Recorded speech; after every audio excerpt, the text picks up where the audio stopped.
va commencer.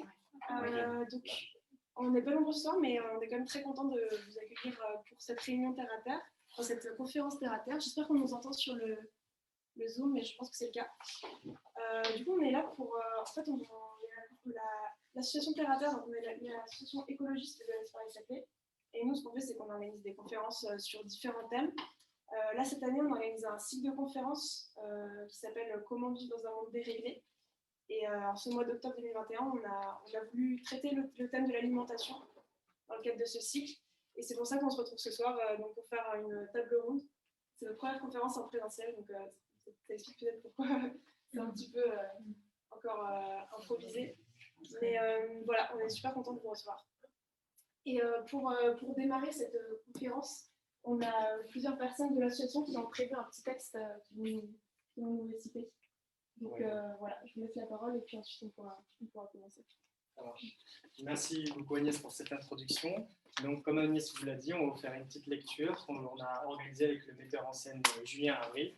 Je le remercie beaucoup pour cela. Et on espère que ça va pouvoir vous permettre de naviguer dans un imaginaire autour de l'alimentation.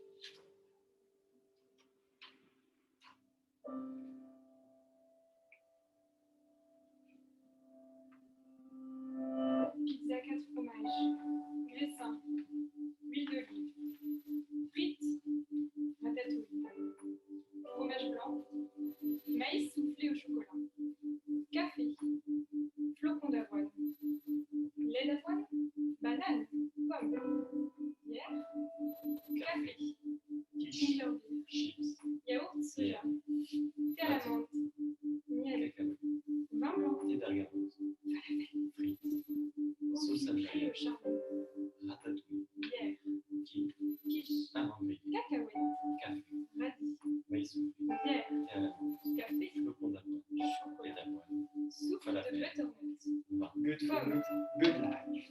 bière, cake, houmous, café, Le goût incomparable de l'authentique. pain au raisin, amande grillée, Savoir ce que je vois, savoir ce que je mange, savoir ce que mon bébé mange. Mieux manger, c'est voter pour sa santé. patate douce, céleri, oignon. Ainsi, sur les 1200 espèces signalées dans les champs cultivés en France, environ un quart est en voie de raréfaction. Près de la moitié de la perte de biodiversité végétale en France résulte de l'appauvrissement des champs cultivés. Galette bretonne. Pour 30 à 40 biscuits selon leur taille, 200 g de beurre au cristaux de sel de Guérande mou, surtout pas fondu, 3 jaunes d'œufs plus 1, voire 2 pour la dorure, 120 g de sucre en poudre, 370 g de farine T65, si possible, mais ce n'est pas obligatoire. Faites des stries sur les biscuits avec le dos d'une fourchette. musaraigne, couronne, Coopérer pour le progrès de l'agriculture partout, musaraigne, pour tous. des jardins, musaraigne, pygmée, Focalisés sur le progrès génétique des plantes, nous sélectionnons, produisons et commercialisons des semences de grande culture, des semences potagères et des produits agroalimentaires. musaraigne, musette, Nous pensons que l'agriculture progressera d'abord par l'amélioration des plantes. Loire, La semence est un concentré de solutions. mulot, Nous sommes fiers de notre double nature, coopérative agricole et groupe semencier international. muscardin, En tant que semencier, nous ne sommes pas directement concernés par les enjeux du gaspillage alimentaire. campagnol, Nous sommes très heureux d'être sur le podium des entreprises préférées des étudiants et jeunes diplômés dans le secteur agricole et coopératif. campagnol des champs, campagnol, Tout sur la viande. Aiguisez votre goût pour la viande. Vous souffrez peut-être d'une carence en fer. Nous vous proposons une liste des aliments pour faire le plein de fer et retrouver la forme. Maintenant, la viande a un nom. Notre entreprise revendique son amour pour la viande à travers le slogan « N'ayez plus peur de dire « J'aime la viande ». Nous lançons une grande collecte solidaire pour venir en aide aux étudiants en précarité alimentaire. Ensemble, donnons le sourire aux étudiants. #FoodForSmiles. Rien ne remplace l'effet d'une bonne viande. Un produit non périssable donné égale un produit de la marque offerte. Ratatouille frites. Santi. Cornflakes au chocolat. Café. Pour en savoir plus sur notre vision du plastique durable, reportez-vous sur le site. Apricot beer. Cornflakes au chocolat. Café. Falafel. Apricot beer. Farmer's Burger. Rien. Rien. Rien. Par exemple, en juillet 2019, un partenariat a été mis en place sur la tournée des plages avec chaque canette compte. Pain au pistache. Boulgour courgette carotte navet. Cacao. Janvier.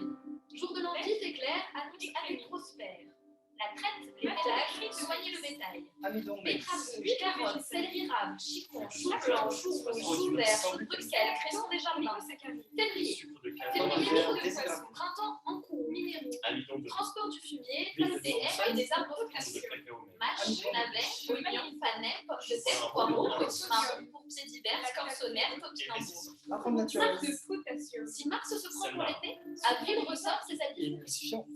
Épandage, engrais sur prairie, préparation du potager. Huile de colza. Céleri rame, chicon, chou-fleur, cresson des jardins, oignons bottes, pommes de terre, pour pieds divers, sel, scorsonnaire. Fructo-oligosaccharines. Sel. Vitamine C, D3, EA, B3, B8, KB1, B6, B2, B12, B9, L, cystine, L-tryptophane, bifidobacterium lactis, antioxydants, extrait riche en Tacos 3 viandes fait maison avec sauce fromagère pour manger un tacos meilleur qu'au restaurant.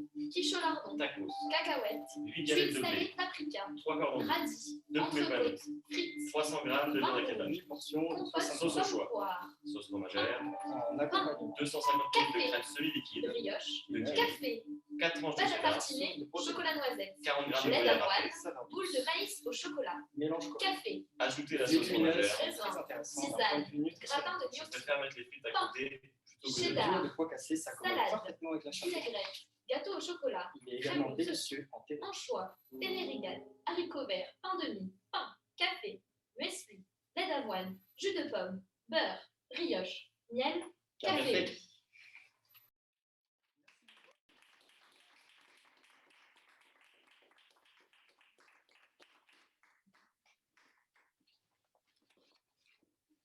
C'est votre menu de la semaine?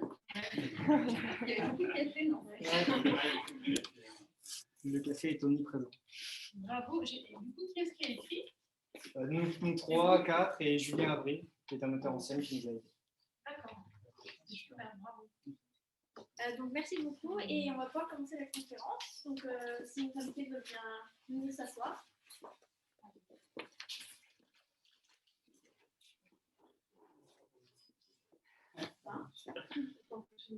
Ouais, ah oui, ben moi j'ai acheté.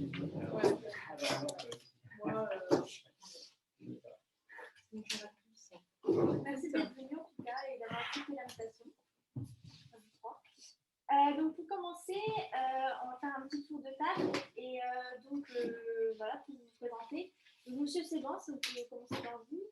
Vous êtes agriculteur dans une ferme biologique en Ile-de-France et donc est-ce que vous pouvez nous présenter votre travail et voilà votre quotidien et vous présenter. Ouais. Bonjour, merci pour l'invitation. Je suis content d'être là et de rencontrer les gens qui sont là. Du coup, moi, je m'appelle Florent Seban et je travaille à la ferme Sapousse à Pucet. Donc, Pucet, j'imagine que vous situez toutes et tous Pucet sur les cartes. Du coup, ça, c'est l'Île-de-France, ça, c'est la région centre et nous, on est en bas à gauche de l'Île-de-France. Donc, nos champs, ils touchent l'Eure et Loire et ils sont juste à côté du Loiret. Voilà. Et donc, on est là-bas depuis 10 ans. On est là-bas depuis 10 ans et on fait des légumes, des plantes aromatiques et médicinales, un peu de fruits et un peu de miel. On est en agriculture biologique et on a été installé par une commune, donc par la commune de Pucet. Je dis nous parce qu'on est 3 sur cette ferme, donc il y a Sylvie, moi et Ilona qui est en apprentissage, et il y a pas mal de gens qui viennent aussi se former. Et aujourd'hui, il y a Tom et Camille qui sont dans la salle en stage à la ferme. Et donc, nous, on n'est pas filles, je ne sais pas si vous voulez que je parle longtemps, mais en gros, on n'est pas fils ou filles d'agriculteurs, Sylvie ni moi, et donc, du coup, on n'a pas eu forcément de facilité à avoir accès à la terre. Et donc, on a eu accès à la terre grâce à une commune. Il y a un changement de conseil municipal qui a décidé de réorienter le terrain sur lequel on est installé. Les mandatures précédentes avaient comme projet au départ un intermarché, puis un lotissement avec Next City qui aurait vendu à la découpe pour faire une trentaine de pavillons. Et donc, du coup, le nouveau conseil municipal, qui date maintenant d'il y a 3 mandats, a décidé d'installer une ferme bio. Et donc, nous, on a répondu à un appel d'offres après 3 ans de recherche foncière.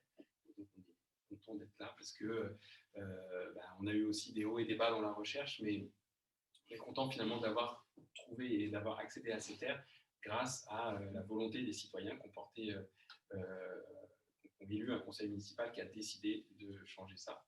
Et ça aurait pu être Intermarché, ça aurait pu être les lotissements. Il y a eu débat il y a 2 élections encore largement, parce qu'il y avait certains qui pensaient que en fait, c'était des ressources fiscales en moins pour la commune de nous installer nous plutôt que 30 pavillons.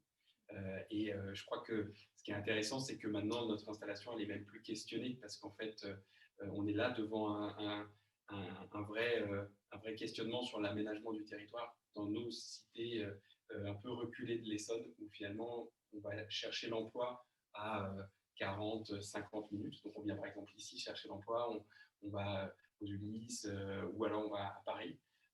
Et ben là, le choix de la majorité, ça a été de dire on va, plutôt que de faire des lotissements et donc d'accroître la population, de faire venir des gens, mais sans leur proposer de solutions de travail et sans vraiment créer une vie de village, parce que finalement, quand on a des gens qui travaillent loin et habitent sur un territoire, ils reviennent crever et il y a peu de vie qui se passe. Le choix qui a été fait, c'est de décider de créer une ferme bio pour nourrir les gens d'à côté, une ferme qui crée du lien. Il y a une AMAP sur le village qui a été notamment lancée par la mairie. On fait plusieurs fêtes par an. Il y a des gens qui ne se connaissaient pas et qui, à travers les légumes et les plantes qu'on fait, se rencontrent, prennent l'apéro, font la fête. Donc pour nous, on est content aussi de montrer que finalement l'aménagement du territoire, ce n'est pas forcément faire des lotissements, mais ça peut être créer de l'activité économique non délocalisable et qui est fortement créatrice de liens. Et c'est ça l'agriculture qu'on vit nous au quotidien. Super, merci. Merci beaucoup pour cette présentation. Donc ensuite, nous avons un deuxième invité. Bonjour monsieur Gabriel. Vous êtes professeur à AgroParisTech et donc vous êtes spécialiste dans l'industrie agroalimentaire. Et donc, est-ce que vous pouvez vous présenter? D'accord, oui. Merci pour l'invitation et bonsoir à toutes et à tous. Alors effectivement, je suis prof à AgroParisTech, qui va bientôt arriver ici. Hein. Ça va bientôt présent. Donc pour situer ceux qui ne connaissent pas, c'est une école qui forme des scientifiques et des cadres en fait, pour les secteurs agricoles, agroalimentaires, mais aussi l'eau et l'environnement en général. Donc voilà, on peut aider les gens pour des projets.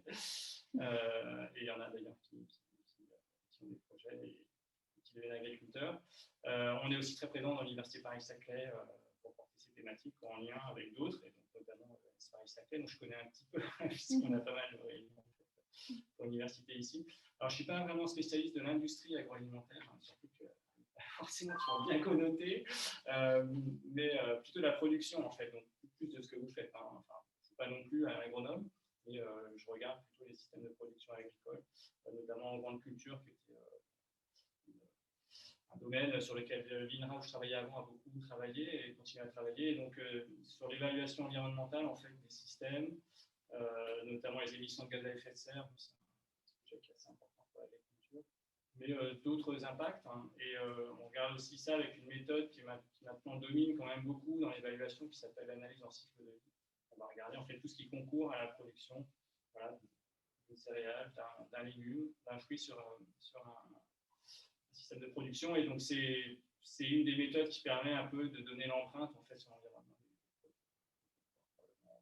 On reparler tout à l'heure.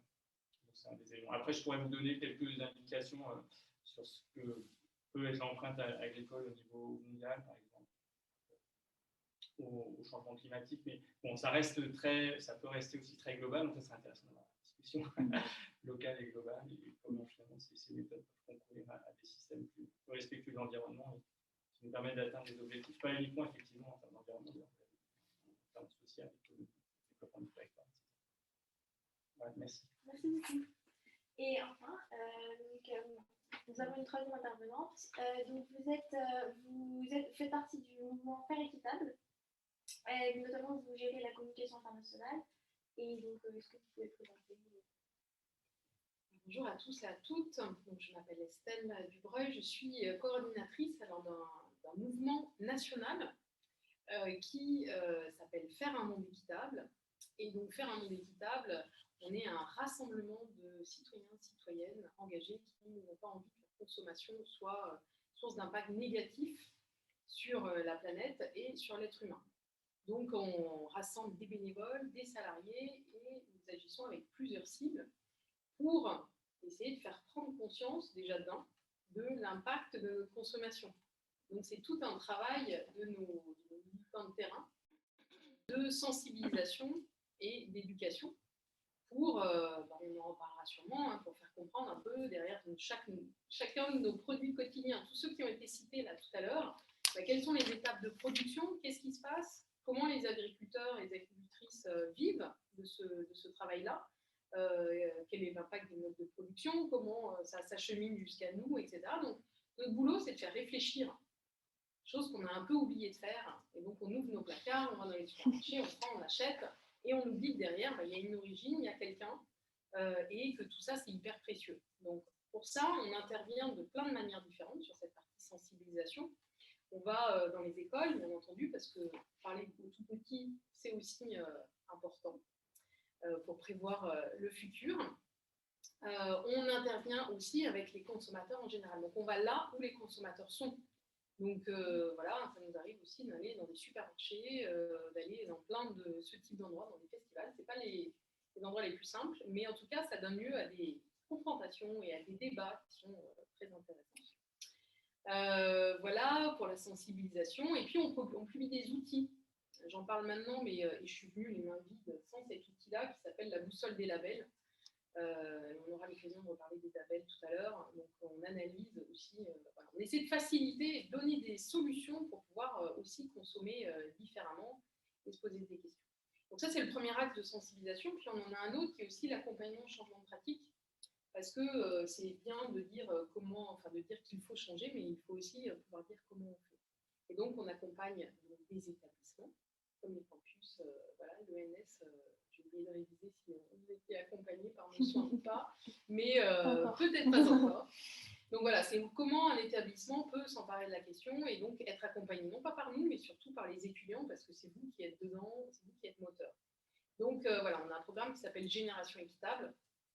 Et donc, on avance sur ce programme avec les étudiants et les établissements. Et puis, on en a d'autres envers les restaurants et les cafés, puisque la restauration commerciale est quand même un peu oubliée de la consommation responsable. Et donc, là aussi, on fait un travail d'accompagnement des restaurateurs pour pouvoir trouver l'équilibre entre le temps qu'ils n'ont pas, les infos qu'ils n'ont pas forcément et l'argent qu'ils n'ont pas forcément non plus pour pouvoir changer. Et donc, on fait ce travail de terrain. Et puis, on travaille aussi avec les collectivités, avec aussi une autre campagne qui s'appelle Territoire de commerce équitable.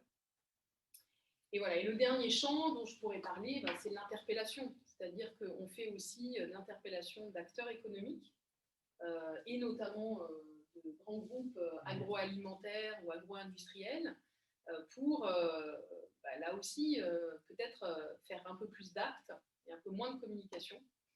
Parce que c'est aussi quelque chose dont on reparlera, comment le consommateur se sent aujourd'hui vis-à-vis de tous les messages contradictoires qu'il peut avoir et de toute cette communication massive qui nous arrive sur la durabilité, la responsabilité, etc. Donc, comment on fait?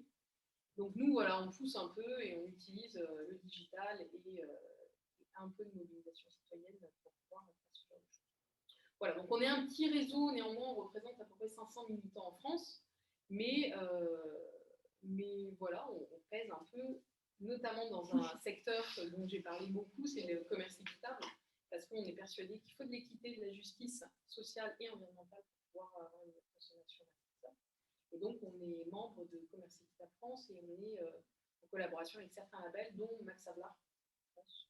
Je ne sais pas si vous avez entendu de voilà. Et à ce titre, on collabore beaucoup avec des agriculteurs français et puis d'autres internationaux. Je regarde Florent parce qu'on s'est déjà rencontrés, on a amené un producteur péruvien aussi de commerce équitable sur sa ferme. Et voilà, c'est aussi ça qu'on fait, de mettre en lien des personnes qui ont les mêmes ambitions, les mêmes objectifs, les mêmes enjeux aussi, les mêmes difficultés chez les fois peut-être. Voilà. Merci à vous trois pour cette présentation. On commence déjà à toucher certains sujets qu'on va avoir le temps d'aborder, j'espère. Du coup, je tiens juste à préciser que là, on est dans un format de table ronde. Donc voilà, l'idée, c'est justement de pouvoir vous faire discuter tous les trois, mais aussi de pouvoir faire discuter un peu toute la salle, y compris sur Zoom. Je ne sais pas combien on est sur Zoom, mais si du coup, vous voulez intervenir, à tout moment, en fait, on ne va pas faire un temps conférence, un temps question. On va vraiment avoir cette discussion-là. Donc, à tout moment, si vous voulez réagir à quelque chose, juste levez la main, histoire de ne pas interrompre qui que ce soit. Et on vous donnera la parole, comme ça, on peut vraiment échanger. Voilà. Du coup, on va rentrer dans le vif du sujet quand même, avec une première question que je vais commencer par poser à Florent. On va essayer de répartir la parole, et puis vous allez pouvoir réagir. Ma première question, ce serait quels sont les grands enjeux auxquels font face les agriculteurs aujourd'hui et auxquels vous faites face dans votre quotidien d'agriculteur en Océanie. J'ai 1 heure ou... faut que je hiérarchise. Le premier, clairement, c'est le changement climatique et du coup, les difficultés qu'on peut avoir à prévoir et des habitudes qu'on a prises et qu'on est obligé de changer constamment. Là, par exemple, pour rentrer vraiment dans le très concret, exemple, on en parlait tout à l'heure avec les gens qui sont en stage à la ferme, dans une dynamique de s'adapter au changement climatique. Pour nous, le changement climatique, ça voulait dire réchauffement climatique, et donc du coup ça voulait dire énormément de soleil l'été, et donc ça voulait dire le collet, le haut des tomates est un petit peu brûlé parce que elles prennent à travers la serre le soleil directement, et donc du coup ça pose des problèmes d'avoir des soucis sur ces tomates, et donc on s'adapte, on fait un investissement pour protéger le soleil qui vient sur les serres, et du coup on espère que nos tomates aillent mieux. Et en fait, c'est l'année où il pleut pendant 3 mois et où il ne fait pas beau. Et donc, du coup, ça crée une maladie de mildiou. Et donc, nos tomates sont. Et donc, voilà, un exemple comme ça. Un autre exemple d'arbres fruitiers qu'on a planté depuis 4 ans. Et cette année, on a 0 fruit parce qu'il a gelé fin avril. Et que du coup, pour nous, ça passe parce qu'on est un système relativement diversifié, mais pour des collègues arboriculteurs ou arboricultrices à plein temps, c'est un cauchemar, parce que du coup, il a fait chaud au printemps, donc les fleurs se sont toutes ouvertes, et le gel est venu à un moment où du coup, tout était ouvert. Et donc, on a des tas de collègues qui ont des années quasiment blanches en arboriculture. C'est la même chose en vigne. Donc, c'est une problématique, c'est un enjeu important. Je le mettrai en numéro 1. Numéro 2, et c'est hyper symptomatique d'en parler ici à Saclay, c'est clairement la question de l'artificialisation des sols. C'est super cool d'avoir plein d'écoles super avec des jolis petits lino jaunes, mais du coup, il y avait des terres, et il faut qu'on le sache, qu'on n'oublie pas. Et nous, on sent cette pression-là jusqu'au fin fond de l'Essonne, et on sent cette pression-là à travers une augmentation du prix du foncier, à travers l'artificialisation pour des questions alors, c'est un petit exemple, mais du coup, clairement, les transports, la ligne 18, c'est un enjeu énorme, et ça peut être vu comme une fluidification de certains déplacements, mais nous, la ligne 18, c'est des tonnes et des tonnes de mètres cubes de terre qui sont enlevés d'ici pour aller mettre sur des champs un peu partout en Île-de-France, pour rehausser de 8 mètres des champs. Et notamment à côté de chez nous, à 10 km de chez nous, il y a à Saint-Hilaire un champ, une zone Natura 2000 avec 7 hectares de forêt qui vont être déforestés pour mettre ces terres de la ligne 18. Et des trucs comme ça, il y en a un peu partout. Donc voilà, l'urbanisation galopante, c'est un souci. Et tant que je parle de cette question du foncier, il y a une problématique qui revient de plus en plus, c'est la question de la méthanisation. Alors, ça peut paraître super de se dire on va utiliser des déchets agricoles pour produire de l'énergie. à travers des méthaniseurs. Sauf que ce qu'on constate en fait sur le terrain, c'est qu'on a des céréaliers qui, dans une optique de diversifier un peu leur production, vont se lancer dans des projets de méthanisation à grand renfort d'argent public, de la région Île-de-France notamment, pour cultiver des choses qui vont directement être méthanisées. Pour vous donner un exemple très précis de ce qui se passe chez nous, dans notre village, on cherche depuis 2-3 ans à créer une régie municipale agricole, c'est-à-dire un champ qui va être dédié à produire de la nourriture pour les cantines, avec des salariés de la commune ou en gros un regroupement de communes. Et pour ça, il faut le champ.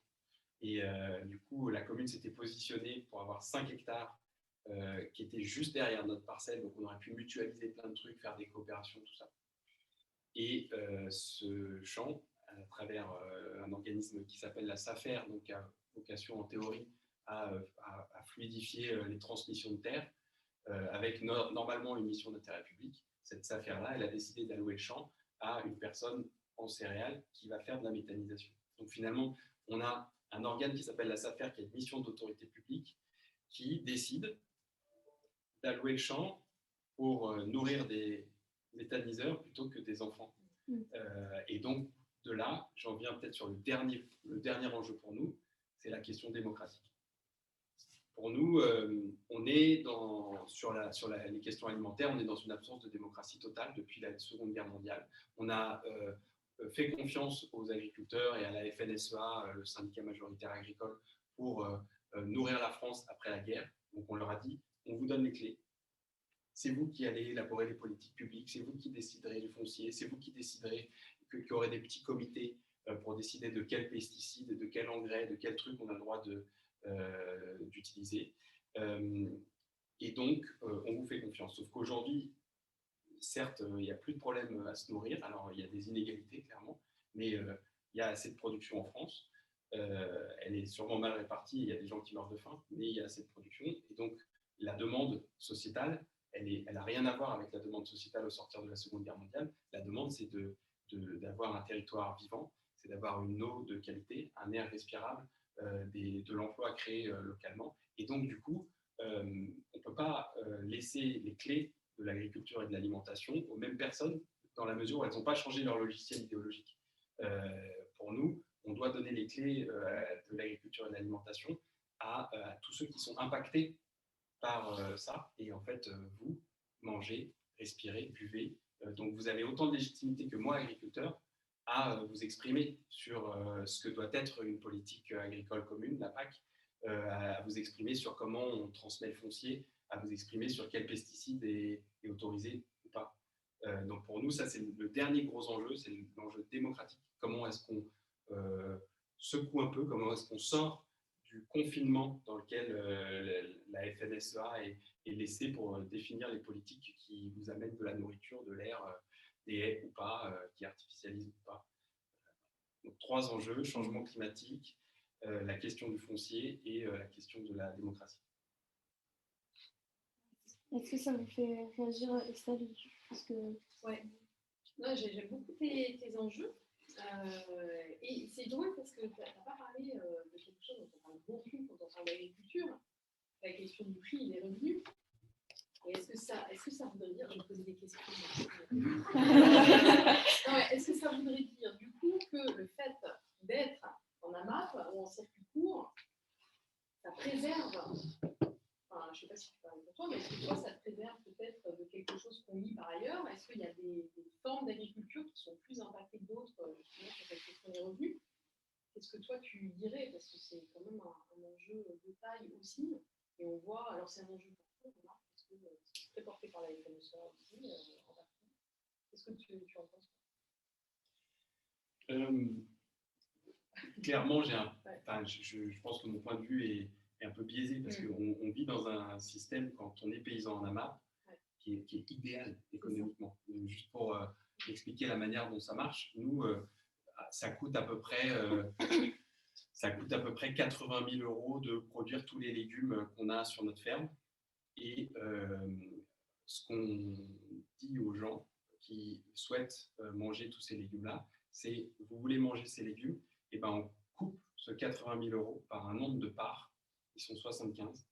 On coupe le 80 000 par 75, ça fait à peu près 1050 ou 1100 par an, et vous payez chacun 1100 par an. Et donc finalement, nous, on ne sait même pas les prix. Nous, ce qui nous intéresse, c'est ce que ça coûte. Moi, le cours de la carotte à Rungis ou sur le marché mondial, je m'en fous. Ce qui m'intéresse, c'est que je sois en capacité de lister tout ce que ça me coûte de produire 1 kilo de carottes fois 75 personnes fois 52 semaines. Et combien ça me coûte de faire ça, et si on me couvre pour ça, et si les gens, en s'abonnant à la ferme, acceptent aussi une part d'aléa, parce que le changement climatique, c'est un souci, mais l'agriculture citoyenne, comme on la vit, c'est une des réponses au changement climatique, parce que justement, on a en face de nous des adhérents qui vont accepter, ils financent la production à l'année, ils acceptent qu'il y ait des aléas, ils acceptent qu'il y ait des trucs qui aillent moins, mais en compensation, quand il y a des trucs qui vont mieux, parce qu'il y a aussi des trucs qui vont bien, bah, on est transparent et on leur donne tout. Donc on est dans ce système où effectivement, économiquement, ça fonctionne. Après, nous, on est conscient que ça peut aujourd'hui pas toucher tout le monde, c'est des systèmes aussi sécurisants. Maintenant, on souhaite construire à partir des logiques de coûts et pas de prix, de coûts de production, on souhaite construire des systèmes qui pourraient toucher d'autres. Après, en grande culture, les questions se posent différemment. Mais quand même, il y a des céréaliers en grande culture qui décident de modifier en profondeur leur ferme en transformant, en faisant des pâtes, du pain, de la bière, et qui du coup arrivent à entrer dans ces systèmes où ils valorisent beaucoup mieux leur production et où ils arrivent même, à travers les AMAP, à avoir des gens qui s'engagent à acheter du pain toutes les semaines. Moi j'ai un contrat pain dans la MAP, je paye 900 € de pain par an, et du coup, je sécurise partiellement une ferme qui n'était pas en bio il y a 3 ans, qui est passée en bio, qui est passée en AMAP, et qui du coup fait pain, farine, huile. On avait plusieurs réactions. Ouais. Oui, c'est vraiment intéressant ce que vous dites, l'indépendance par rapport au cours entre guillemets, par exemple, de la carotte sur le marché de Rungis. Mais si, imaginons que vous avez du coup vraiment une hausse très forte de votre coût de production, par exemple là avec la hausse de l'énergie, est-ce que si par exemple le coût du pétrole vraiment augmente beaucoup, ça peut vous impacter votre coût de production, et du coup vous ne rentrez plus dans vos 80 000 € de coûts, et puis comment vous faites dans ces cas-là, est-ce que vous augmentez du coup les prix des abonnements en SAMAP ou... Ouais, c'est la logique. En gros, c'est coût de production. Donc après, on ne va pas l'augmenter dans la minute. On a un engagement sur 1 an. On signe des contrats sur 1 an. Et donc, du coup, en chaque fin d'année, nous, on fait une évaluation par rapport à la projection qu'on avait fait des coûts qu'on aura l'année d'après, à combien on est à peu près. Et là, par exemple, cette année, on a décidé d'augmenter le prix de la part pour des questions, justement, il y a certains coûts qui augmentent. Et puis, on a décidé aussi, conjointement avec les adhérents, d'augmenter le revenu qu'on tire. On était payé 1 700 €, et là, on s'augmente à 1 850 € net par mois, chacun. Et du coup, pour cette augmentation qu'on décide collectivement avec eux, on augmente aussi le prix de la part. Du coup, ma question, c'était combien d'agriculteurs en France aujourd'hui vivent avec un contrat, en tout cas comme source de revenus principale? Du coup, alors il y a plusieurs types de chiffres. Moi, je suis au mouvement interrégional des AMAP, le MIRAMAP, le mouvement national, quoi. Et il parle environ de 2 à 3 000, ce qui est rien par rapport à tous les agriculteurs français. Moi, j'ai pas en tête, mais oui, c'est beaucoup plus que ça. En Ile-de-France, il y en a 6 000 agriculteurs. On est à peu près 300 en Ile-de-France face à 6 000 agriculteurs, enfin maintenant 5 000 parce qu'il y a pas mal de départs à la retraite. Mais donc, ouais, on ne représente pas 10%. C'est assez minoritaire. Oui, ouais, il ne faut pas se le cacher. Ouais. Juste, oui, c'est intéressant de vous parler de. Enfin, je pensais qu'on allait parler changement climatique sous l'angle atténuation, mais ça, c'est mon prisme personnel. On parle toujours adaptation et atténuation. Mais du coup, c'est intéressant de. Vous ayez parlé d'adaptation parce qu'il y a 10 ans, on emmenait nos étudiants dans des territoires comme ça et on essayait de leur vendre. Enfin, comment dire, voir si la question changement climatique, adaptation, ça se posait. Je me souviens, on était dans le Dordogne, je crois, des producteurs de fraises. Et en fait, on n'avait aucun écho, quoi. C'est-à-dire que les gens ils disaient, ah oui, oui, c'est intéressant ce que vous proposez, mais on n'a pas de projet d'adaptation. Il n'y a rien à faire, quoi, c'est tranquille. Et en fait, alors après, tu n'as peut-être pas beaucoup de recul parce que c'est démarré, mais en fait, c'est intéressant que cette question surgisse comme enjeu numéro 1, parce qu'elle est peut-être beaucoup plus prégnante. Donc, aussi en maraîchage, j'imagine que c'est peut-être plus le cas, mais en tout cas, voilà, je pense qu'il y a un réel changement là-dessus. Et en plus, en termes scientifiques, on a beaucoup plus de mal à prédire ces événements extrêmes, entre guillemets, très locaux, même la pluie. Voilà, c'est compliqué de prédire la pluviométrie, en fait. Donc, pour en témoigner, je vois. Dans les prospectives, on ne sait pas bien faire dans la modélisation. Donc, oui, c'est un sujet qui est vraiment intéressant. Et du coup, quand même, après, il va quand même se poser la question de comment on fait à la fois moins d'émissions de CO2 et on s'adapte. Et ça, c'est pas toujours très clair. Et puis après, la question que j'ai envie de poser, enfin, le débat, c'est aussi sur l'énergie. Je pense que vous avez raison. L'énergie, donc vous l'avez abordé sous l'angle, on pense que méthanisation, je travaille sur la bioénergie, c'est dans les biocarburants qui sont moins souvent controversés, mais alors, normalement, jusqu'à il y a quelques années, le biogaz, ça avait plutôt bonne presse. Bon, après, c'est sûr que, comme on arrive sur le modèle un peu allemand, où on met aussi des cultures dans le diester, c'est pas terrible en termes d'alimentation, c'est vraiment intéressant cet exemple que vous avez donné. Mais après, il y a toujours un peu une contradiction, parce que finalement, comment on va arriver à faire la transition énergétique si, petit à petit, les différentes voies qu'on voit se ferment, et puis du coup, on va repartir sur les nucléaires. J'ai l'impression que c'est ce qui se passe en France. Donc, je ne sais pas si c'est une super option. On va dire que c'est faute de mieux. Mais c'est vrai que voilà, la question énergétique, elle n'est pas facile. Et en plus, au niveau même des systèmes agricoles, moi j'avais expertisé des projets où la Commission européenne voulait voir comment on défossilisait, entre guillemets, l'agriculture, et c'est assez compliqué. Je pense que vous êtes bien placé parce que dès qu'on met des engrais organiques, on est beaucoup moins énergivore. Mais voilà, on parlera, je pense, de la généralisation du bio tout à l'heure. Mais en tout cas, si on veut supprimer les engrais de synthèse, si on veut mettre du carburant dans les machines, etc., c'est pas évident de se passer de pétrole, en fait, en tout cas d'énergie fossile. Et du coup, des projets que j'ai vus, ils étaient basés beaucoup sur du biogaz. Donc, en fait, qui était la solution pour être autonome sur l'hydrogène. Voilà. C'est vrai que c'est compliqué, quoi. C'est vraiment intéressant. Moi, je vais rebondir aussi. Ce qui est intéressant dans ce que tu amènes, c'est cette notion de sécurité.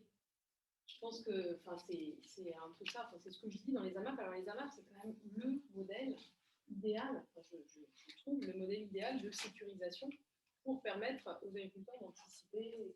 Comme tu disais, c'est assez minoritaire. Et ça marche pour les filières courtes. Et on constate aussi qu'il y a ce besoin aussi sur les filières internationales. Je pense que vous êtes tous au courant là. Enfin, j'imagine que, par exemple, votre café ou le cacao que vous achetez, il est acheté en dessous des coûts de production. Donc, c'est-à-dire qu'aujourd'hui, par exemple, les caféiculteurs qui produisent, étant donné qu'il y a énormément de volatilité des prix, je n'ai pas regardé aujourd'hui ce qu'il en était, mais depuis, ça fait plusieurs années, en fait, que les caféiculteurs, on peut aussi débattre s'il faut encore boire du café, mais ça, c'est un autre sujet. Mais en tout cas, néanmoins, c'est des gens qui en vivent et qui, du coup, travaillent à perte. En fait. Et donc, c'est comment on arrive à sécuriser ces gens-là et tout ce que tu disais, on peut prendre, les AMAP, c'est le commerce équitable idéal, en fait. Un commerce équitable idéal, même si les AMAP ne se revendiquent pas de ce terme-là, particulièrement commerce équitable. Néanmoins, en fait, si on reprend les outils du commerce équitable aujourd'hui, tel qu'il est défini par la loi de 2014, c'est bien un prix fixé par toutes les parties au-dessus des coûts de production. Donc ça, c'est quand même, ça peut paraître la base, mais en fait, quand tu n'es pas en AMAP, tu ne l'as pas forcément. Sauf si tu es dans certains, si tu as des acteurs qui vont se poser la question, et tu parlais du blé, et il y a, au niveau des céréales, il y a pas mal d'acteurs qui se lèvent aujourd'hui pour pouvoir encadrer les prix là-dessus. Mais donc ça, c'est la base. Après, il y a l'engagement. Enfin, tu disais 1 an, et la loi sur le commerce équitable dit, elle dit 3 ans. En fait. Il y a un engagement des acheteurs à pouvoir s'engager sur 3 ans. Donc déjà, ça permet aussi de voir venir. Et puis après, il y a de la prime pour les projets collectifs qui peut être un surplus, enfin qui est un surplus qui est payé par les acheteurs pour pouvoir faire en sorte qu'il y ait quelque chose sur l'infrastructure, sur l'investissement qui puisse bénéficier à tout le monde. Puis après, il y a 6 critères. Je ne vais peut-être pas tous vous les faire, mais en tout cas, ces piliers économiques, ils sont hyper importants justement sur cet aspect sécurisation qui permet aussi d'anticiper. Et c'est vrai que la question du est-ce qu'il faut continuer à consommer du café, du coup, je ne sais pas si. En fait, moi, je n'ai pas la réponse particulièrement, peut-être que vous l'avez.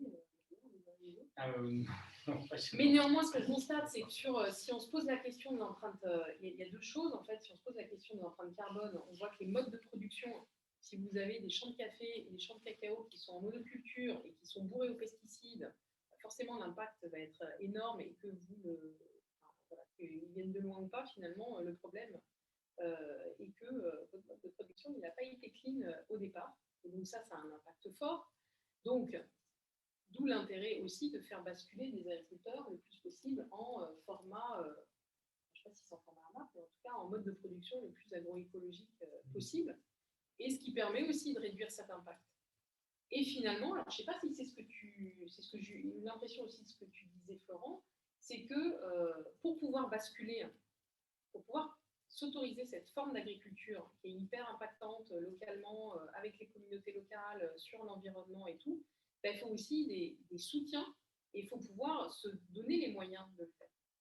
Et en fait, c'est là aussi que la justice économique, si on paye le juste prix et si on donne les moyens aux agriculteurs de s'adapter, du coup, ils vont pouvoir plus facilement, en tout cas, avoir basculé en bio avec plus de sécurité, etc. On en revient toujours à cette question de sécurité, mais en fait, ce qu'on porte, nous, c'est qu'une justice économique, elle est centrale pour pouvoir permettre aux uns et aux autres, aux agriculteurs, qu'ils soient ici ou plus loin, de pouvoir basculer sur des modes de production le plus écologiques, environnementalement sains, etc.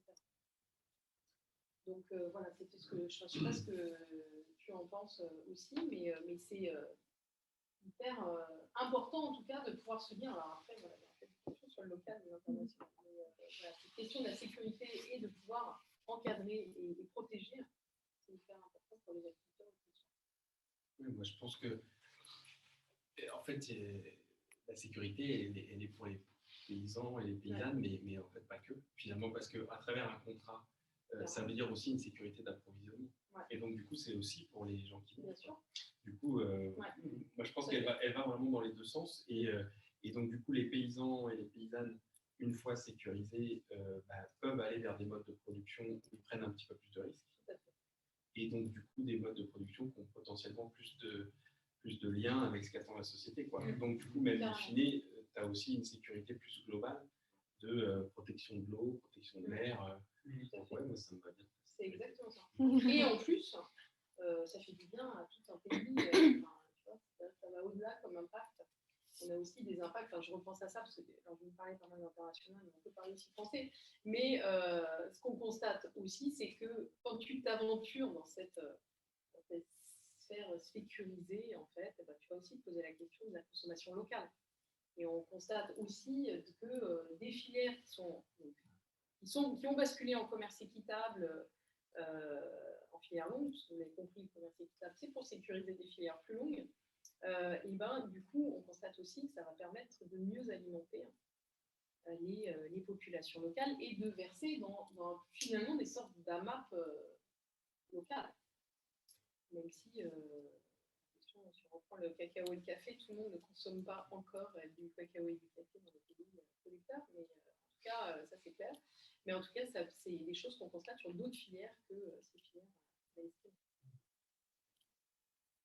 Alors, comment on fait concrètement, on va prendre la question ensuite, mais comment on fait concrètement dans ce cas-là pour avoir de la sécurité justement sur des filières qui sont plus longues, par quels moyens concrets? Je pense évidemment au label. Ouais. Oui, alors nous, oui, on n'en a pas trouvé d'autres à ce jour, alors je vais parler label, quoi. C'est clair que nous, chez FAIRE, en ce moment, on a un gros sujet qui est les allégations sans preuve. Et ça nous agace pas mal d'entendre sur les réseaux sociaux, mais énormément de grands groupes agroalimentaires qui se font mousser sur des engagements RSE j'ai rien contre la RSE, je trouve que c'est super. Mais en fait, la RSE marketing, les cosmétiques, c'est embêtant. Et en plus, nous, consommateurs, on a du mal à savoir en fait, ce que les gens font réellement. En fait. S'il n'y a pas un tierce party ou s'il n'y a pas une garantie externe qui va nous dire, eh ben oui, alors moi je suis passée, j'ai évalué la coop et j'ai évalué l'acheteur, eh ben je peux dire que oui, ça a bien été acheté à des conditions équitables, justes, etc. Puis ça a bien été produit selon des critères de cahier des charges. Or, aujourd'hui, le problème, alors je ne sais pas si vous avez vu toute la com qui est parue récemment, nous on y a participé aussi avec nos boussoles et labels, et le problème c'est que comme il n'y a pas d'encadrement et de régulation, tout le monde communique sur un peu tout. Et voilà, vous allez dans votre supermarché, vous allez lire sur vos packaging, vous allez voir beaucoup de mots, et puis vous allez voir aussi des logos qui ne sont ni des labels ni quoi que ce soit, c'est juste des logos RSE qui ont été, qui sont des démarches privées en fait de l'entreprise. Et donc, nous, en tant que consommateurs, comment pouvoir sortir de ça? Enfin, je pense qu'on est tous largués. Enfin, je ne sais pas comment vous allez, mais en fait, c'est compliqué. Moi, je fuis. Quand j'entre dans un supermarché, j'ai envie de fuir direct. Donc, je trouve ça trop dissonant pour ma petite personne entre mes envies, mes aspirations et finalement, en fait, ce qu'on me propose. Donc, du coup, nous, on a tranché et on s'est dit, il y a des labels de commerce équitable. Alors, comme on est membre de la plateforme pour le commerce équitable, on les connaît, ces labels. Il y en a 8 en France. Il y en a beaucoup. Et pourquoi? Parce qu'en fait, il y a des labels français. Avant le commerce équitable, c'était Nord-Sud. Et c'était que chez les filières internationales. Et en fait, depuis 2014, en fait, on s'est rendu compte que nos agriculteurs, comme tu disais, français, avaient besoin. Et donc, il y en a 4 qui sont nés récemment, labels, pour justement les filières françaises.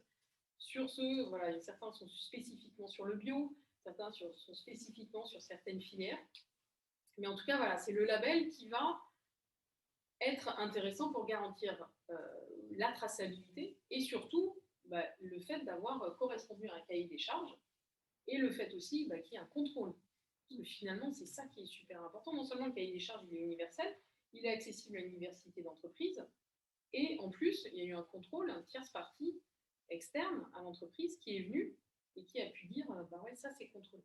Parce que sinon, en fait, en tant que consommateur, si c'est pas un tierce partie, qui je peux prendre comme allez, Côte d'Or, on a le droit de dire des marques. Côte d'Or, ils ont un magnifique petit logo Cocoa Life. Vous voyez ce que c'est. Bon, ça, c'est pas un label, en fait. Et pourtant, ils pourraient laisser croire que c'est un label, etc. Non, ça n'est pas accessible à une diversité d'entreprises. Ça n'est pas contrôlé de la même manière. C'est un programme RSE qui ne dépend que des objectifs RSE de l'entreprise. Est-ce que c'est mal? Non, mais moi, on n'a rien contre le fait qu'elle s'engage. Après, le truc, c'est qu'aujourd'hui, on utilise le consommateur pour arriver à ses fins, et donc des fins qui restent encore beaucoup trop mercantiles. Enfin, c'est des entreprises on peut imaginer que ça soit qu'il y ait un autre but que le profit et que ça puisse participer à davantage d'amélioration sociétale. Je ne sais pas si ça répond à la question. Ça une question de ce côté-là? Oui, c'était par rapport à la sécurité alimentaire. On en est où de l'autonomie alimentaire en France?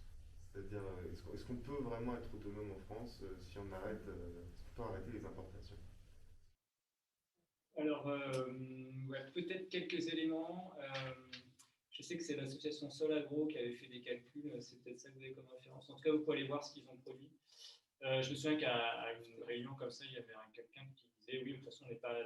Effectivement, on exporte, on importe, mais quand on fait le bilan net, on consomme des terres en France, à l'étranger.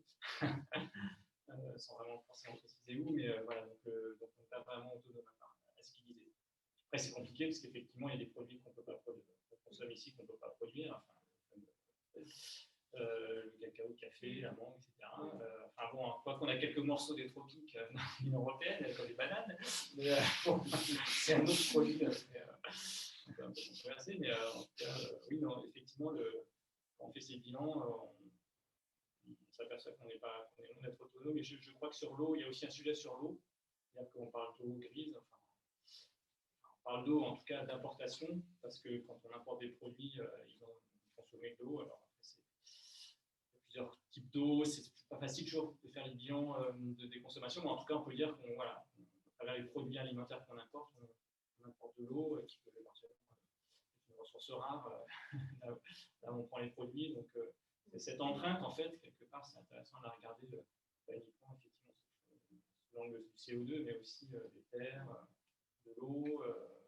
Et après, on peut parler aussi de l'air, etc. Bon, en fait, il faut aussi avoir des évaluations qui sont sur toutes ces composantes, tous ces critères qui sont importants, effectivement, à prendre en compte. Sinon, si on n'a qu'un critère, c'est comme le nucléaire. Hein. Si on pensait qu'au CO2, ben, vous allez prendre le nucléaire pour les systèmes énergétiques, il y a peut-être d'autres enjeux à côté. Donc, c'est vraiment important d'avoir cette approche-là, notamment en agriculture, où, comme tu disais, on touche à tous les milieux. Du coup, l'agriculture, c'est quand même à la fois la solution et le problème. Parce que, et ça nécessite effectivement des changements importants dans l'agroécologie.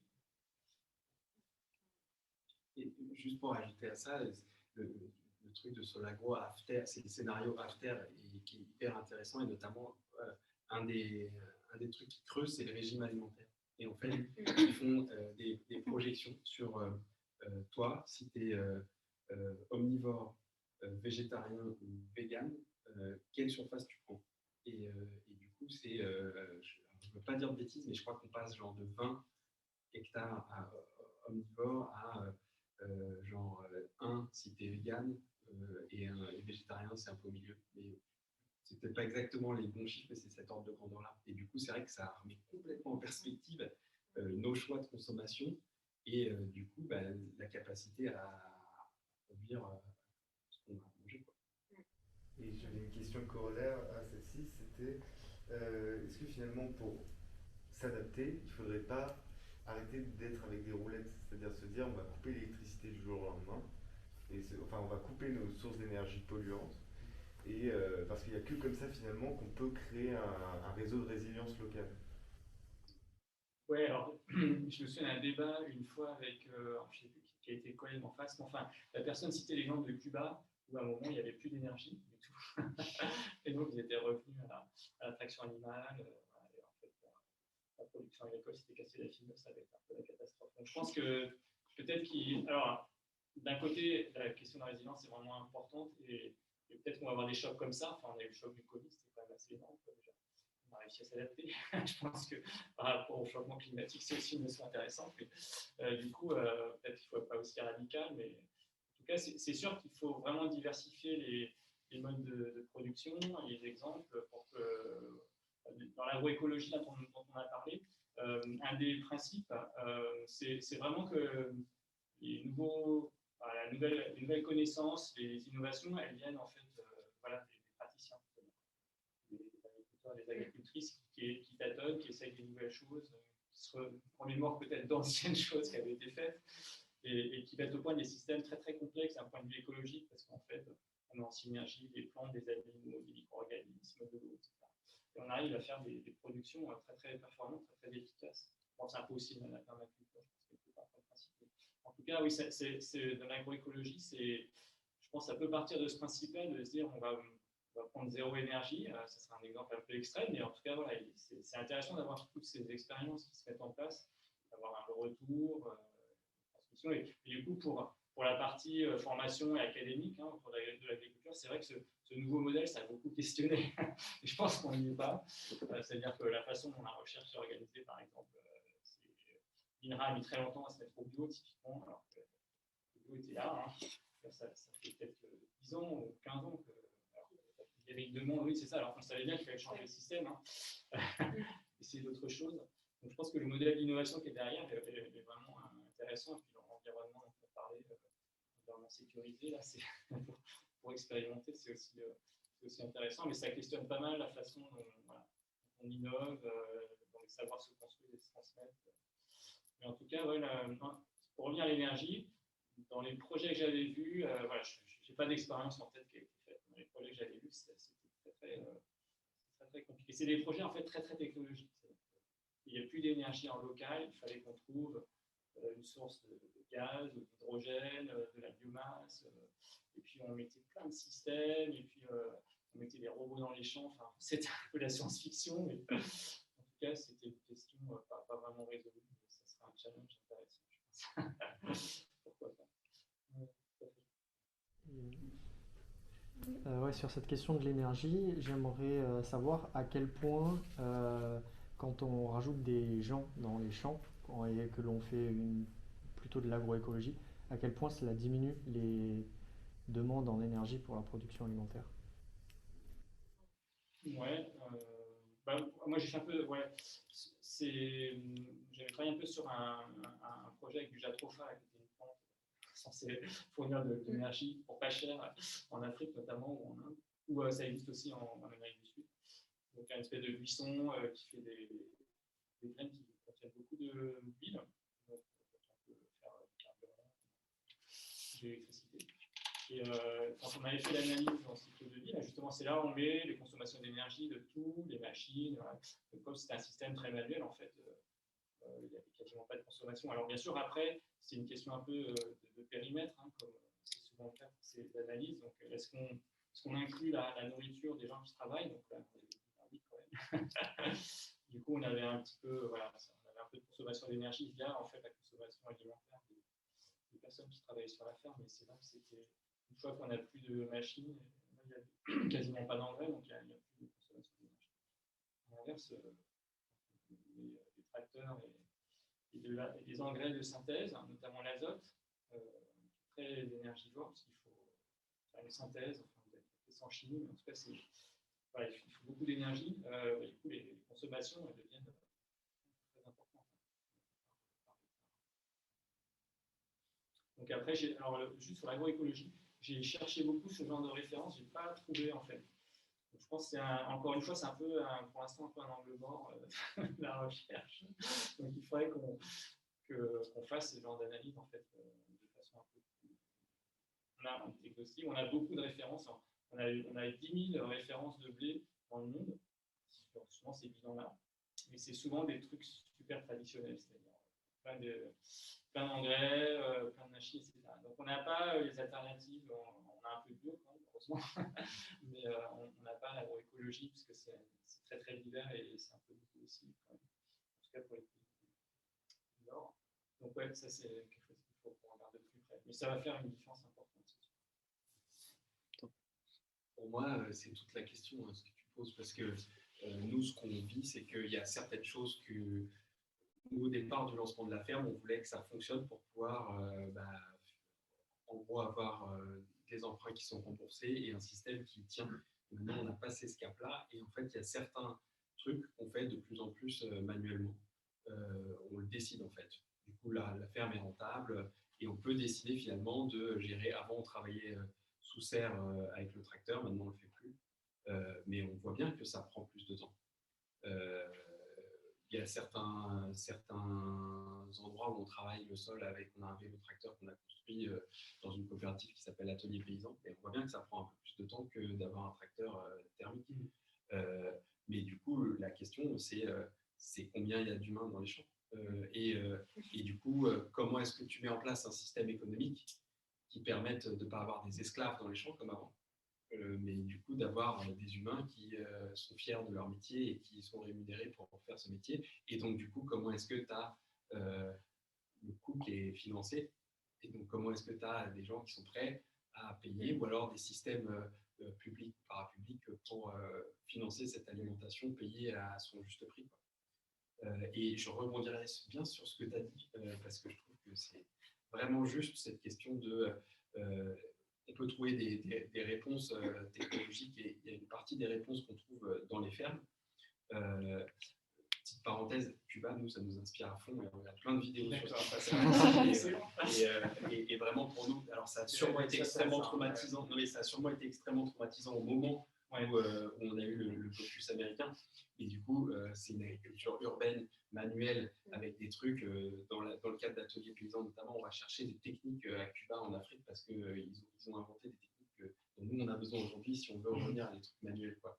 Mais clairement, nous, on a besoin de vachement plus de recherche, quoi. Et si on avait une attente vis-à-vis des politiques publiques, c'est clairement pas qu'on nous paye un centième de moissonneuse-batteuse comme ce que font les aides à l'investissement aujourd'hui, où c'est pas qu'on nous paye un prix pour une surface, quoi qu'on fasse sur cette surface, mais c'est qu'on finance de la recherche massivement et de la recherche ancrée dans nos fermes. Parce que nous, on peut faire quelques expérimentations, et on en fait notre histoire de couvrir avec un voile d'ombrage, mais en vrai, on le fait de manière complètement empirique, on le fait mal, on note pas tout comme il faut, alors que si on était hyper entouré en fait pour faire cette recherche, nous, on pense qu'on progresserait beaucoup plus vite, quoi. Et il y a eu des moments où on a eu un peu de capacité humaine, notamment par exemple le groupement des agriculteurs bio, pour faire un groupe d'échange sur les engrais verts, donc sur des plantes qu'on sème pour enrichir nos sols naturellement. Et on a eu ça pendant 2 ans, ça nous a fait vachement progresser. Donc finalement, nous, des politiques publiques, on attend des humains comme toi et tes collègues pour qu'ils nous fassent progresser. Message reçu. Sur la question des politiques publiques, qu'est-ce que vous avez actuellement comme aide justement de l'État sur la production agricole et notamment le passage, parce que vous disiez que vous êtes passé en fait en bio et en AMAP, c'était pas le cas au début, si j'ai bien compris. Comment on est aidé dans ce passage-là, dans cette transition-là? Ça vaut pour la France, ça vaut aussi pour l'international. Comment les agriculteurs sont aidés en fait par les pouvoirs publics? Est-ce que vous pouvez revenir sur la PAC par exemple? Du coup, nous, on a commencé en bio et en AMAP directement. Finalement, la plupart des jeunes, je suis plus jeune, mais souvent je l'étais, qui démarrent des fermes aujourd'hui et qui ne reprennent pas les exploitations de maman ou papa, ils démarrent très souvent en bio et souvent en circuit court parce que, en fait, au-delà de la question éthique, économiquement, c'est juste un non-sens en fait, de commencer dans un circuit long et d'apprendre des techniques de conventionnelles que tu sais qui seront dans 5-10 ans interdites. C'est juste pas cohérent. Donc, la plupart commencent directement comme ça. Et donc, on est aidé de plusieurs manières quand on démarre. Donc, nous, on a été aidé par un contexte local, clairement, une commune qui nous alloue le foncier, qui fait plein de choses pour nous simplifier la construction des serres, qui nous amène du monde pour monter la ferme. Nous, au niveau des collectivités, la commune, elle a joué un rôle important. Et autant il y a 10 ans, quand on s'est installé, c'était une exception. Autant aujourd'hui, c'est un truc qui se généralise. On a des agglos, des communes qui portent des projets d'installation collectifs ou pas, qui prennent parfois des risques importants en portant complètement le bâtiment, en construisant voilà, de quoi cuire le pain ou quoi, au titre de la commune. Donc on sent que vraiment à l'échelon communal, il y a une volonté de favoriser cette agriculture-là. Après, quand on a moins de 40 ans, on peut toucher une dotation aux jeunes agriculteurs. C'est au masculin, mais les filles ont quand même le droit de toucher. C'est quand même un monde encore un peu patriarcal, l'agriculture. Qui voilà, te permet de faire des investissements pour monter ta ferme. Et on a en plus des aides qui sont donc une partie de la PAC, pas le gros de la PAC, mais une partie qui passe par les régions et qui permet d'acheter un petit peu de matériel, notamment l'installation. Après, donc, le gros de l'argent, donc la PAC, la politique agricole commune, donc c'est le premier budget de l'Union européenne et la France en est l'un des premiers contributeurs, l'un des premiers bénéficiaires, contributeurs aussi, mais bénéficiaires aussi. Et du coup, le gros de la PAC en France, il va, par exemple, chez des fermes comme on a sur notre village. Nous, sur notre village, il y a 8 fermes, plus la nôtre. Et la plupart de nos collègues, ils touchent entre 20 et 40 000 euros. Il y en a qui touchent même 50 ou 60 000 chaque année pour qu'ils continuent à produire ce qu'ils produisent. Donc, c'est des aides surfaciques donc, pour financer le fait qu'ils produisent sur ces surfaces. Il y a quelques petites conditions environnementales de mettre un bout de champ en jachère mais elles sont timides, ces conditions-là. Et ce qui est important de noter, c'est qu'entre 20 et 40 000 euros, un céréalier ou une personne comme ça va se payer 30 à 50 000 euros par an. Donc en fait, ces fermes-là, elles tiennent économiquement uniquement grâce à ce soutien de la politique agricole commune qui paye tout leur salaire, voire parfois une partie de leur charge opérationnelle. Donc finalement, ces fermes-là, si les pouvoirs publics décident de dire, en fait, si tu souhaites toucher ces subventions qui viennent des poches de ceux qui mangent, tu vas produire comme ça. Et sauf qu'on a des pouvoirs publics qui sont encore trop sujets à écouter les syndicats majoritaires qui ne veulent pas changer cette politique. Mais pour nous, cette politique agricole commune, c'est un outil immense, quoi. Nous, nos fermes, nous, on doit toucher 2 000 € par an. Et en vrai, on n'en a pas besoin, quoi. On touche, on accepte de le toucher parce qu'on trouve ça légitime que ceux qui sont sur notre village touchent des grands montants, on touche un peu. Mais notre revendication, ce ne serait pas forcément d'en toucher beaucoup plus. Ce serait plus de financer la recherche pour qu'elle puisse venir nous aider sur nos fermes. Et qu'on essaye de... on comprend que sur une grande ferme, et nos collègues qui sont en bio, ils ont besoin de ces aides-là, parce que c'est difficile de produire en bio sur des grandes surfaces sans ces aides-là, mais il faut absolument qu'elles soient conditionnées. C'est juste plus possible, en fait, qu'on continue à avoir des politiques publiques qui financent des pesticides, des engrais et des consommations de carburant hallucinantes. Ouais. Et là, on entre dans la nouvelle PAC, et ça n'a pas trop changé, ça va, pour les 5 prochaines années. Et Estelle, peut-être sur l'international, quel bilan? En fait, je ne sais pas, vous me direz si je dis juste, mais je dirais que globalement, les paysans à l'international, ils subissent les effets de toutes les subventions qui peuvent être allouées dans les pays développés, et donc ça crée deux agricultures complètement en concurrence. Donc finalement, qui est-ce qui aide les paysans à l'international? Moi, je dirais pas grand-chose, en fait.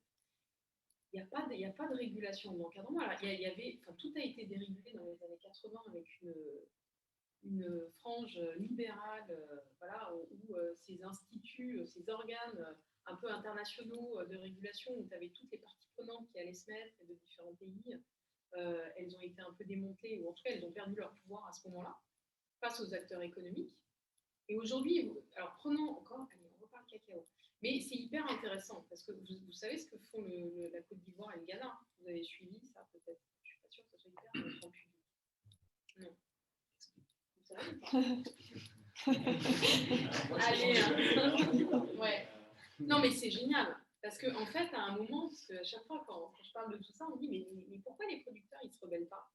Pourquoi ils ne disent pas stop parce qu'en fait, pas beaucoup la possibilité. Il faut que les pays s'en mêlent. Par exemple, la Colombie, en café, le café, elle a fait des débuts de prix minimum. Et donc, ça fait que sur le café, les producteurs de café vont des fois atteindre le revenu décent. C'est mieux que le seuil de pauvreté, c'est déjà pas mal. Donc, l'État intervient. Et là, dans le cacao, la Côte d'Ivoire et le Ghana ont tapé du poing sur la table en 2019 en disant, mais c'est pas possible, en fait, vous arrêtez, acheteurs internationaux, de m'acheter, il faut savoir que c'est les deux plus grands producteurs de cacao au monde. Et donc, vous arrêtez d'acheter à ce prix, c'est plus possible, quoi. On arrête de vendre. Et donc, il y a eu des négociations, je vous passe tous les rebondissements entre oui, non, bras de fer entre les États qui se sont unis et les acheteurs internationaux. Et au final, que font les acheteurs internationaux? Ils payent ou pas, à votre avis? Oui, ils payent. Non, ils ne payent pas. Ils se barrent. En fait, quand il y a un bras de fer, en fait, comme il n'y a pas forcément de régulation ou quoi que ce soit qui soit dit, qu'est-ce qui empêche Mars aujourd'hui à refuser de payer les 400 €, donc le différentiel de revenu décent, qui a été imposé par les pays, 400 € à la tonne, et donc Mars a décidé non, je ne paye pas, ou, parce que c'est au début ce qu'ils ont dit, là ils commencent peut-être à faire un petit bout de chemin, mais en tout cas, surtout, ils sont en train de délocaliser et de chercher un autre pays producteur sur lequel ils vont commencer à mettre de la culture de cacao. Il faut voir aussi, la culture de cacao en Côte d'Ivoire, c'est 80% de la forêt qui a disparu à cause de cette culture-là. Donc voilà, la question des politiques, il n'y en a pas énormément, même si on a beau tous lire des super conventions sur le droit de l'homme et des politiques applicatives, des envies, en fait. Notamment là, tous les acteurs du cacao ont signé un FRISCO. Je ne sais même plus exactement ce que ça veut dire, mais en tout cas, c'est parce que c'est récent. Alors mais en tout cas, c'est un accord où toutes les parties prenantes, y compris l'État français, ont dit OK, à partir de 2025, il n'y a plus de déforestation, il n'y a plus de chocolat qui soit commercialisé en France. Vous pouvez regarder dans le qui soit issu de la déforestation importée. En 2030, il n'y a plus de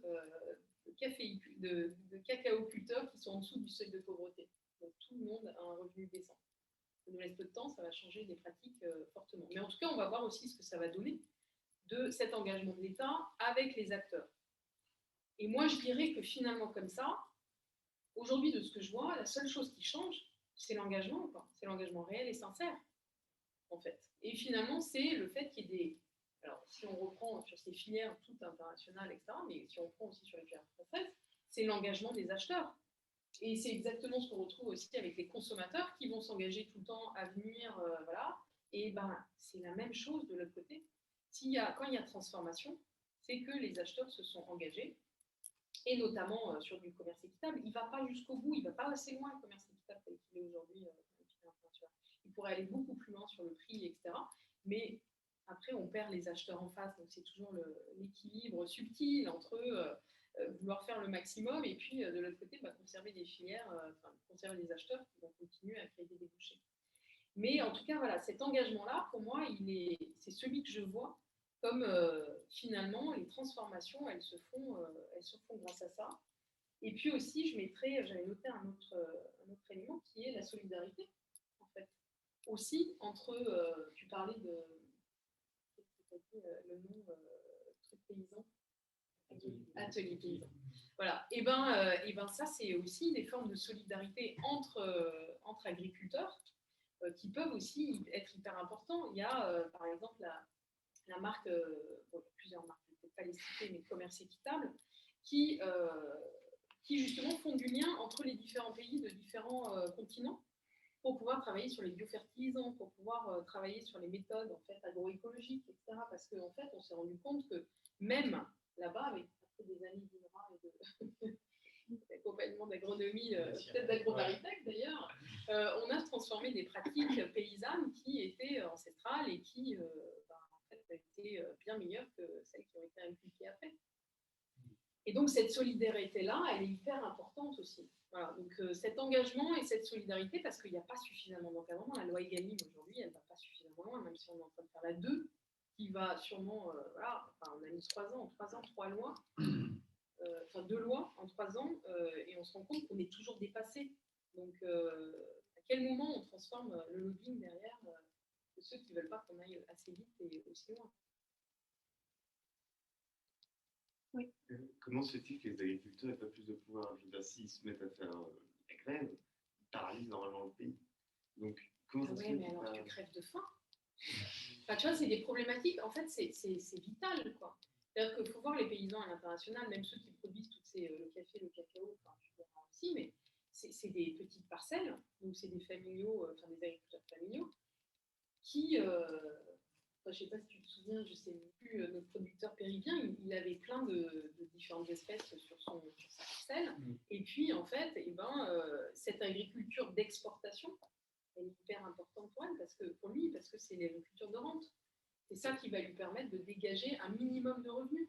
Et même s'il le fait à perte, c'est déjà toujours hyper important d'avoir ça.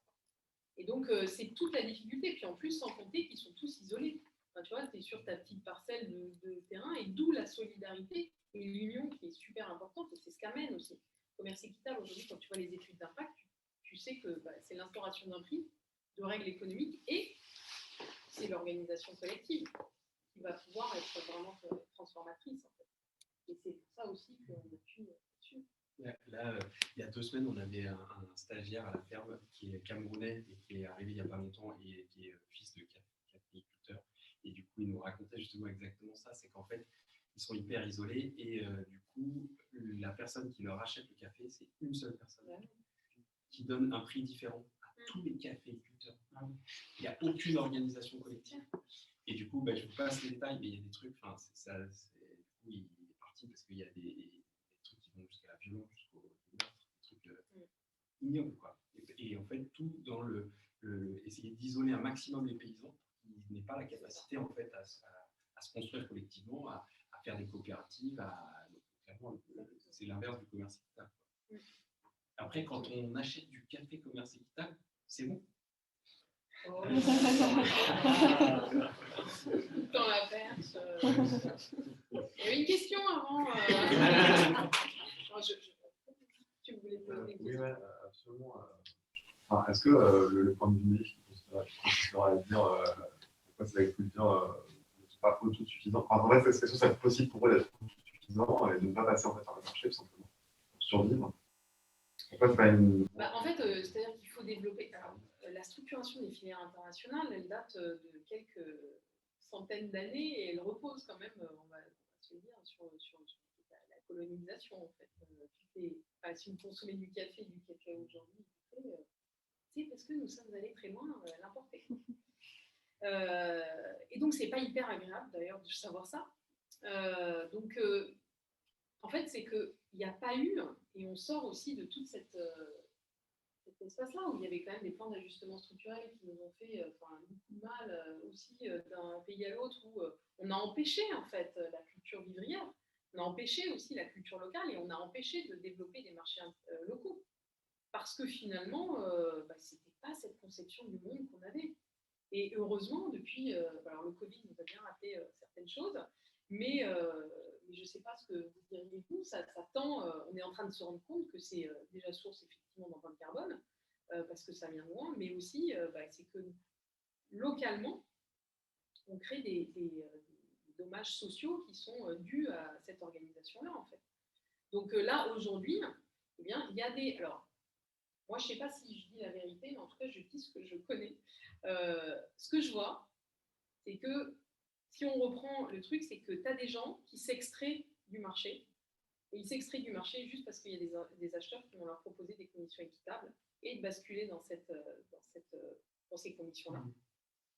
Et du coup, comme tu n'es plus dans le marché et que tu es sécurisé et machin, tu vas pouvoir aller vers des pratiques, des modes de production qui nécessitent plus de temps, plus de main-d'œuvre, plus de moyens.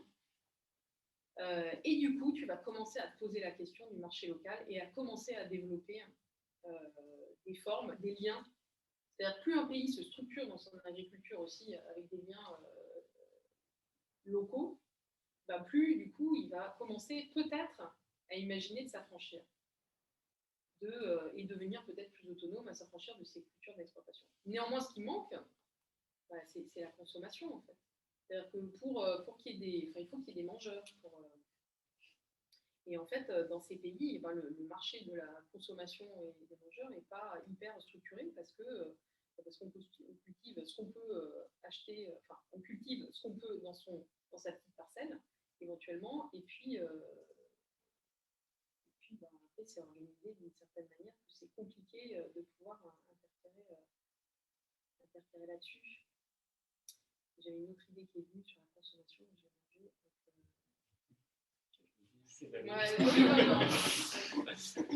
Non, mais ouais, il faut des consommateurs. Ouais. Il est 19h59.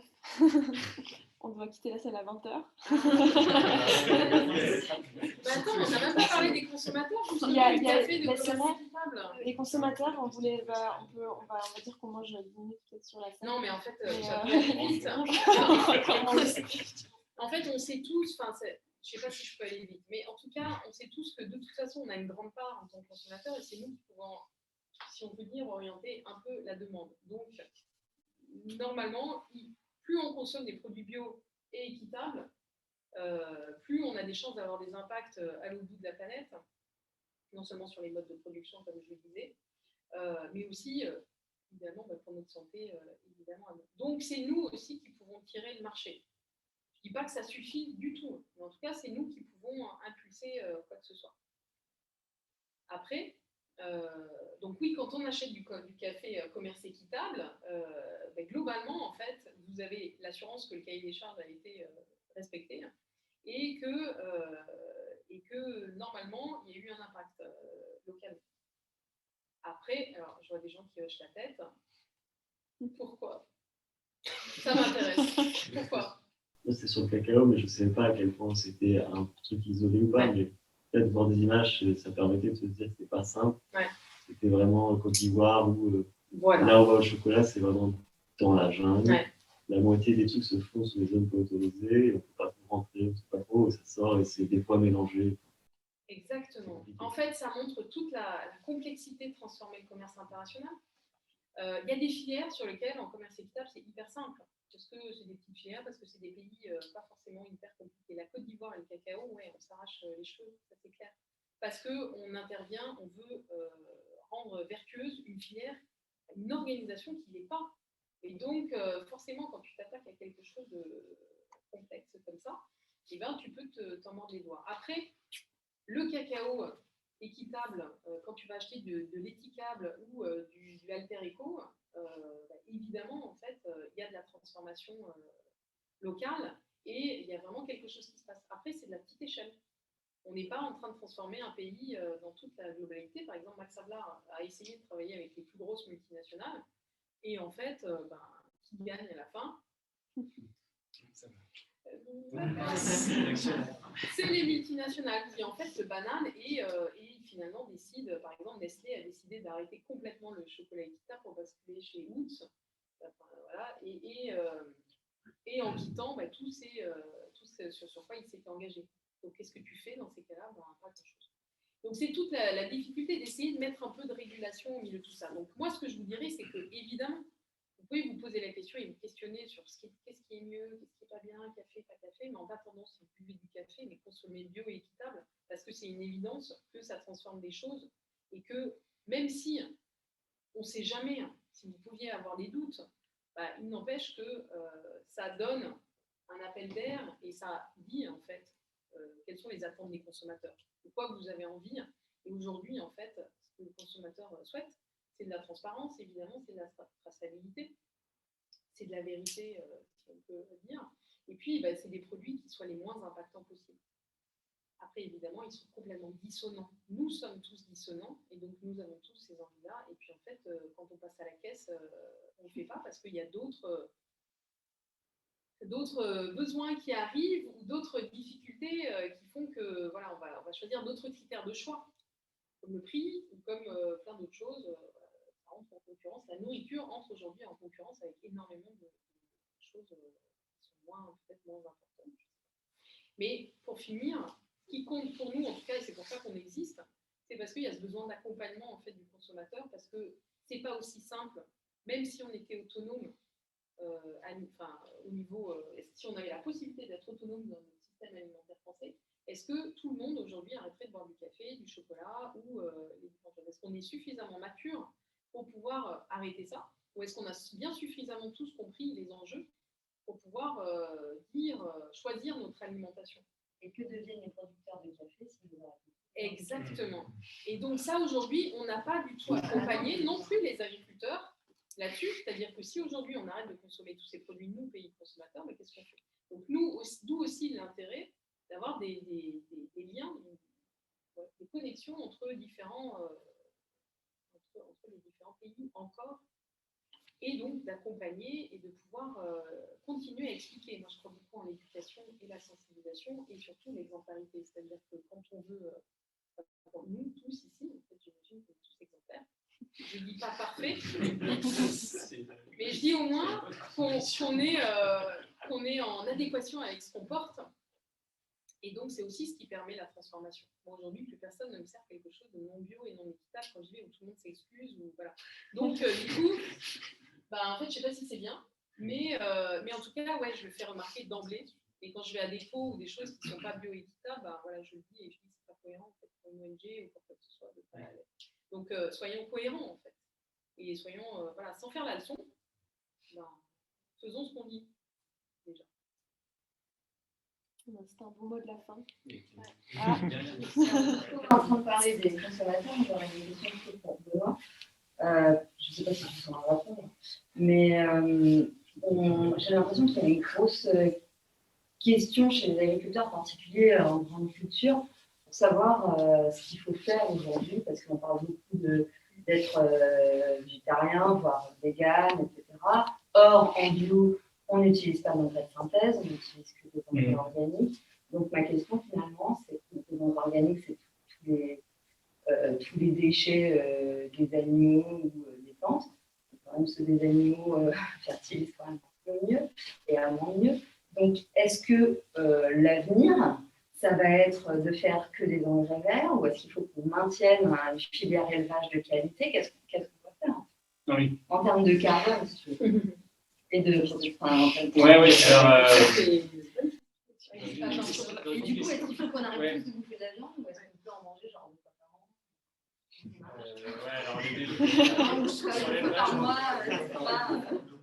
Alors sur l'élevage, dans un autre cadre associatif, il y a eu 4 débats, donc on peut aller très très loin.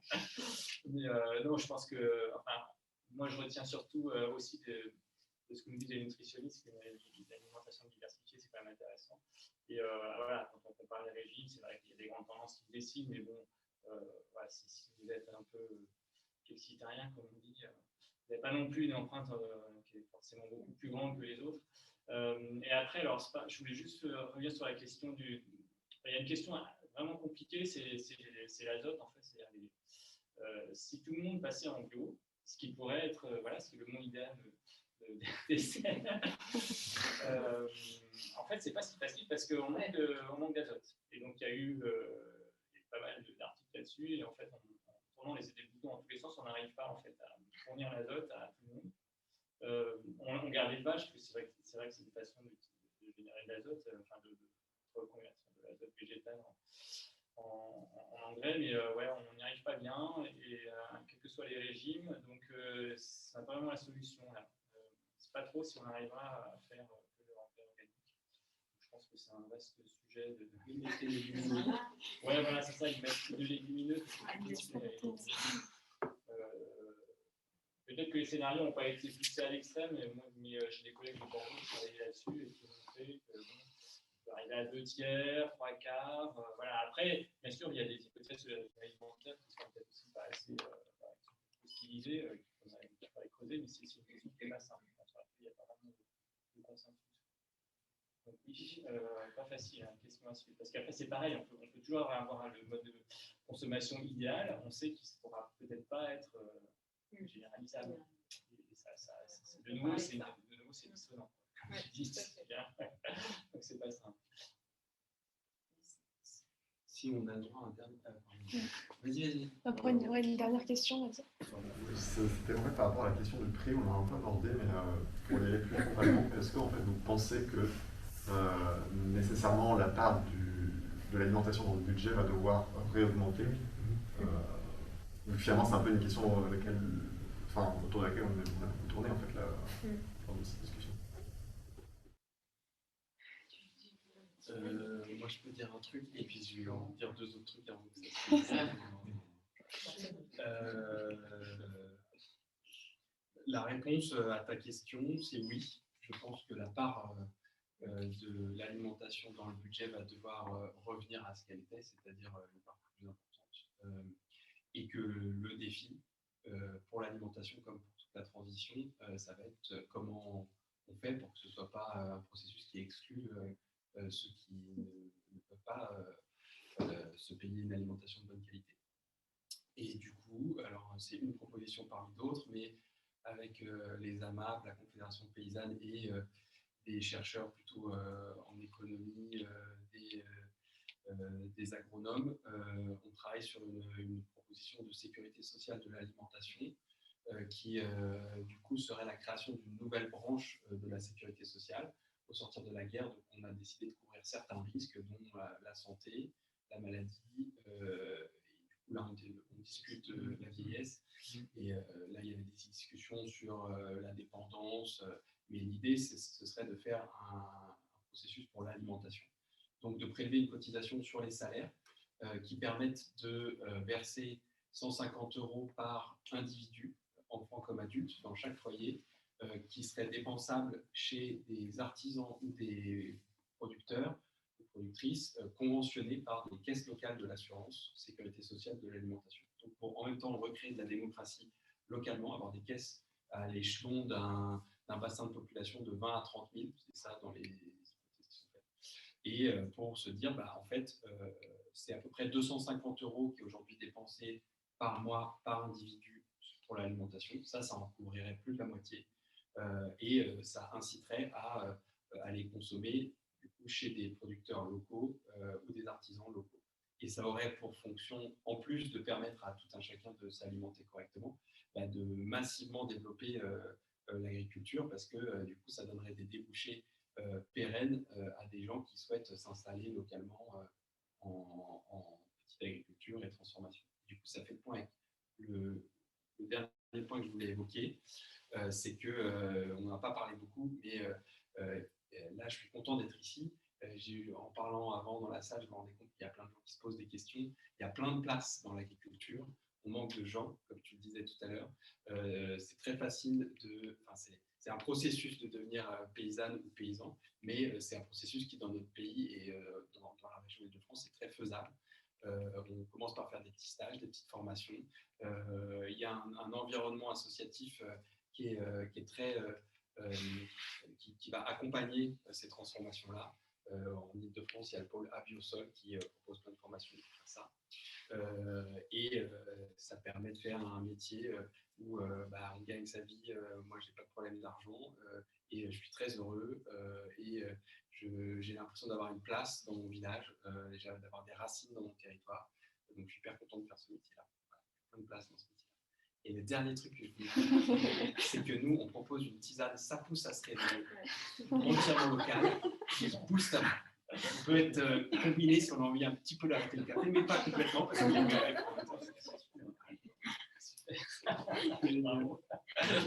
Merci beaucoup, Florent. Benoît, peut-être, pour un dernier mot, parce que chacun a fait son dernier mot. Oui, moi, j'ai parlé de diversification.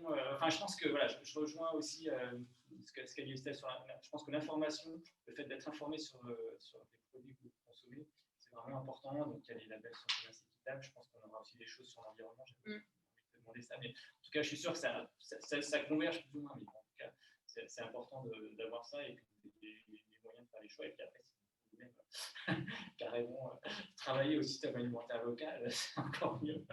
Je pense que je suis d'accord. C'est vraiment, ça change. Ouais. Mais du coup, vous pouvez télécharger la boussole des labels. Il n'y a pas que les labels de commerce extérieur, mais il y a aussi tous les labels français pour l'agriculture, du label rouge. Voilà, pour pouvoir un peu, à mon avis, vous savez déjà tout. Mais voilà, ça peut être intéressant d'aller enquêter là-dessus pour mieux en savoir. Merci beaucoup. Merci. Bravo.